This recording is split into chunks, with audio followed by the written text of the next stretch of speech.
ముంబై నటి జత్వానీ కేసు మరో కీలక మలుపు తిరిగింది. ఇప్పటికే ఏపీ రాజకీయాలు, పోలీసు వర్గాల్లో జత్వానీ కేసు పెను దుమారం రేపింది.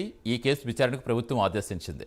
దీంతో జత్వానీ ముంబై నుంచి బెజవాడ వస్తున్నట్టుగా సమాచారం. తనకు, తన ఫ్యామిలీకి భద్రత కల్పించాలని కోరినట్టుగా తెలుస్తోంది. ఇప్పటికే ముంబై పోలీసులతో ఏపీ పోలీసులు మాట్లాడారు. ముంబై నుంచి హైదరాబాద్ మీదుగా విజయవాడ చేరుకుంటారు.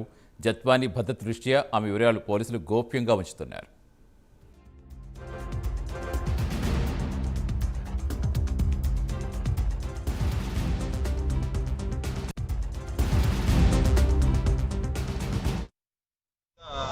ఇన్వెస్టిగేట్ చేయమని చెప్పడం జరిగింది. సో రిగార్డింగ్ అలిగేషన్స్ చెప్పాను కదా, అలిగేషన్స్ సంబంధించి డీజీపీ సార్తో మాట్లాడి ఎందుకంటే ఐపీఎస్ ఆఫీసర్ అందరి మీద అలిగేషన్స్ ఉన్నాయి కాబట్టి discuss with sir.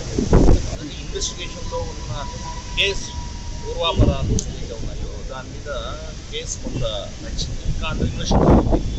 So under ఇన్వెస్టిగేషన్లో ఉంది కాబట్టి కేసు కాబట్టి ఏం జరిగింది అసలు ఏంటది మరొకసారి క్షుణ్ణంగా దర్యాప్తు చేస్తుంది. As per facts case